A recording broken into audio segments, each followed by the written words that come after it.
여러분, 희망퇴직 칼바람이라. 그래서 나 회사 그만뒀어. 이 말이 여러분 사실일까요? 야, 여러분 이게 사실이에요. 굉장히 빠른 속도로 지금 희망퇴직이 일어나고 있습니다. 여러분 일단 이거를 한번 보세요. 우리은행입니다.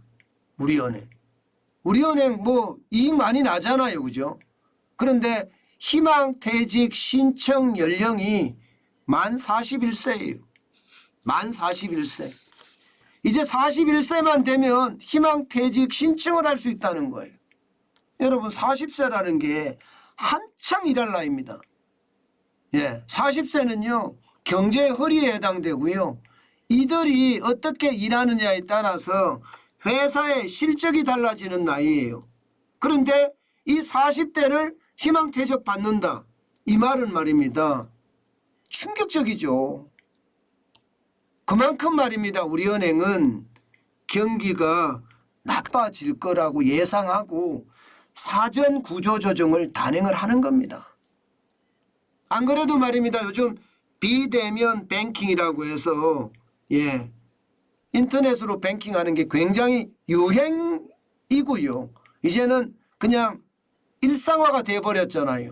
그러니까 대면 어떤 점포는 굉장히 힘들어질 거라는 건 예상을 합니다. 물론 시대적인 어떤 변화에 대한 그런 두려움도 있겠지만 더 두려운 것은요. 이게 경제가 나빠진다는 것을 가정을 하고 있습니다. 그러니까 지금은 1980년대생 같이 1980년대생도 희망퇴직을 받는다 이렇게 이야기하거든요. 조건도 굉장히 많이 조건을 내세웠습니다. 67년생 이상에 대해서는요. 24개월간의 월 평균 임금을 지급을 하고요. 또 임금 피크제 대상이라는 1968년생은 월 평균 임금의 36개월 특별퇴직금을 제공을 한다 이렇게 이야기합니다. 여기에다가 자녀 1인당 2,800만 원의 학자금, 재취업 지원금 3,300만 원, 건강검진권 그리고 300만 원 상당의 여행상품권 이것까지도 지불한다고 해요. 저는 놀랬던 게 말입니다. 놀랬던 게 우리은행이 한다고 이렇게 해서 놀랐어요. 제가 그전에 놀랐던 것은 KB증권 대형증권사거든요. 대형증권사가 이게 희망퇴직을 받는다 이 말에 놀랐었는데 그전에는 하이투투자증권도 했죠. 지금 다월투자증권도 희망퇴직을 받고 있잖아요. 금융권에서 난리예요. 증권사는 그나마 이해합니다. 왜냐하면 PF 대출이 지금 굉장히 위험을 가하고 있고 자칫 잘못하면 증권사들도 줄줄이 폐업할 위기에 놓여 있으니까 뭐 희망퇴직 받아서 비용을 줄이겠다는 것 이해는 하는데요. 우리은행까지 이렇게 치고 나오니까 굉장히 충격이 되더라고요. 굉장히 충격. 이 12월 한파에 거리로 내몰린다고 생각을 하니 참 안타깝지요. 그런데 문제는요. 우리은행뿐만 아니라는 거예요. 사전 구조조정을 하는 데가 지금 굉장히 많습니다. 여러분 대기업인 롯데도 지금 합니다. 롯데 면세점 15년 이상 직원 대상으로 희망퇴직 실시를 하고요. 롯데 하이마트 10년차 이상 희망퇴직을 실시를 합니다. 게다가 하이트 진로도 하죠. 푸르밀은 뭐 전 직원의 30%를 한다고 했으니까요. 여기에 LGU 플러스 여기도 대기업입니다. 만 50세 이상 만 10년 이상 직원 대상 만 10년 이상 직원을 대상을 합니다.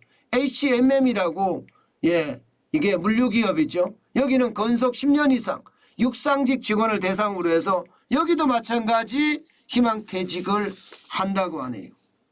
결국 말입니다. 결국 희망퇴직을 이렇게 받는다는 것은 여러분 그만큼 우리 경제가 나빠질 거라는 예상을 하는 거예요. 게다가 현재 기업 경영 롯데 같은 경우 그룹의 경영이 시원치 않잖아요. 자칫 잘못하면 롯데그룹 전체가 위기에 빠질 수 있는 그런 상황에까지 몰리고 있으니까 뭐 그럴 수 있다고 이야기하지만 하이트 진로 같은 데서 이게 희망퇴직을 하는 것을 보면서 진짜 놀랐습니다. 예, 저는 하이트 진로가 희망퇴직을 받는다는 것을 보면서 노조의 충격이 컸구나. 예, 이게 말입니다. 공장 가서 앞에 가서 막아. 공장 가서 노조들이 공장 가서 막아서 출하를 막고 심지어 말입니다. 공장에서 출하되는 거 못 나가게 아예 꽁꽁 걸어 잠그기도 했습니다. 그러니 뭐 본사까지도 점령을 당하기도 했죠. 지금도 아마 점령하고 있을걸요. 예, 그러니 뭐 하이트 진로 어려울 수밖에 없죠.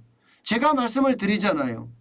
노사는 상생의 어떤 깃발이 있어야 되지 노사가 정치의 어떤 투쟁으로 변질되잖아요. 그러면 거기서 희생되는 사람은 사실상은 근로자예요.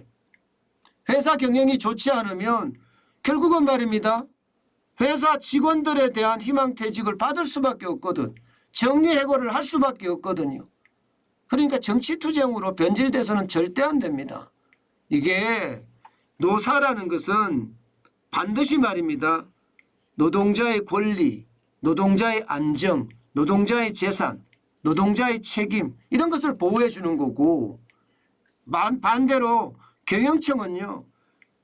이게 유기적인 협조체계를 구성을 해서 생산성을 올리고 거기에 따르는 어떤 산업 경쟁력을 키워서 매출액을 쭉쭉쭉쭉 올릴 수 있는 그런 방향으로 방향을 잡아야 되거든요. 그렇지 않고 말입니다. 결국 말입니다. 정치 파업을 하니 이게 뭐 화물연대 파업이었잖아요. 하이트 진로가. 그야말로 최악의 수순으로 간다. 뭐 이렇게까지밖에 이야기할 수가 없는 겁니다. 참 심각하죠. 그런데 이게 우리나라만 이런 게 아니에요. 우리나라만. 지금 미국은 더 심각합니다. 보시는 것처럼 테크 기업 같은 경우는요. 뭐 페이스북이라고 이야기하는 메타 10,000명이 10,000명. 아마존도 10,000명이 넘고요. 알리바바 중국이에요. 13,000명. 탄센트 7,000명. 모건 스탠리 금융 쪽에도 1,600명. 골드만삭스 400명. 자동차 쪽에 폭스바겐 5,000명. 벤츠 3,600명. 포드 3,000명. 전부 난리예요. 전 세계적으로도. 이게 여러분 이미 말입니다. 이미 매출이 줄어든다는 얘기. 이거는 많은 기업들의 매출이 악화되고 있다. 그래서 지금 구조조정을 해야 된다. 지금 구조조정을 안 하면 위기가 닥쳤을 때 그 위기를 넘기가 힘들어진다. 그런 얘기가 되는 겁니다. 이 정도로 한다 그러면 여러분 우리나라도 아마 지금 이미 희망퇴직의 어떤 칼바람이 굉장히 크게 불었는데 더 심하게 불지 않겠느냐. 더 독하게 불지 않겠느냐. 그런 전망까지 해봅니다. 지금은 시작에 불과하다. 실적이 떨어진 기업일수록 희망퇴직은 더 빨라지고요. 그 희망퇴직이 진행되는 상황에서 많은 엄마 아빠들 형제 누이들 다 힘들어진다. 이렇게 얘기할 수가 있는 겁니다. 게다가 말입니다. 우리는 내년에 경제성장률 전망치도 굉장히 낮습니다. 1%대예요. 1%대. UBS 같은 경우는 1.1%까지 내리잡았고요. 노무라 정권은 무려 마이너스 1.3%로 잡고 있습니다.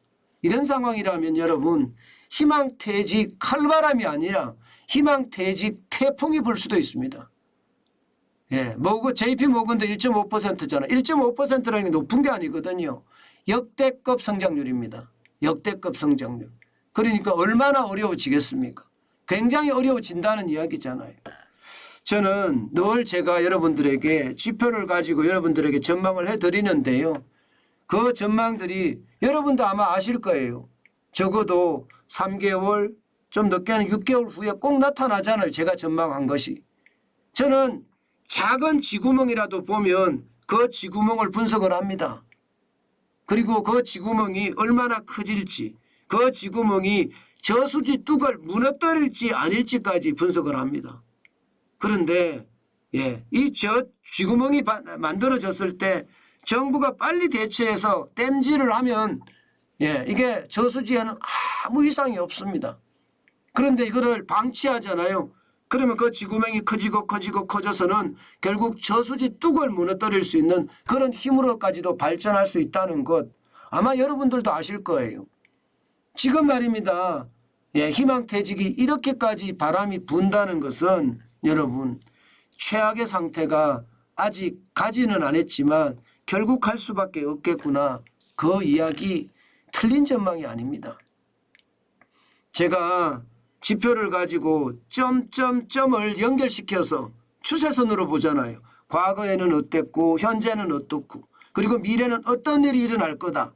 정부가 대책을 잘 쓰면 이 일어나는 일이 굉장히 충격이 약할 것이고 대책을 잘 못 쓰면 충격이 굉장히 강할 거다. 그렇게 계속 제가 분석을 해드리는데 그 분석들이 지표를 가지고 하니까요. 예, 더 무서운 결과가 자꾸 나오는 것이 오히려 저에게는요. 좀 두렵다 하는 생각까지 듭니다. 여러분 시장은요. 예, 지금 굉장한 위기 속에 저는 있다고 생각을 해요. 예, 이 위기를 극복할 수 있는 방법은 하나입니다. 하나. 우리는 위기를 위기로 인식을 하고요. 거기에 대한 대책을 마련하는 것. 그 대책이라는 게 제가 늘 말씀드리잖아요. 어떻게 하든 일자리를 가져라. 일자리를 그만두지 말아라. 이야기를 하고요. 위기 때 나오면 할 일이 없어요. 예, 게다가 예, 현금은 쌓아라. 어떻게 하든 현금을 만들어라. 예, 이 말씀 많이 드리잖아요. 돈 빌리는 거 말고요. 어떤 직장인이든지 가지면서 현금을 쌓아 놓으면 반드시 기회가 온다. 그 기회는 여러분들을 부자로 만들어준다. 그 말씀 드렸는데 예, 그 말이 점점 현실이 돼가고 있습니다.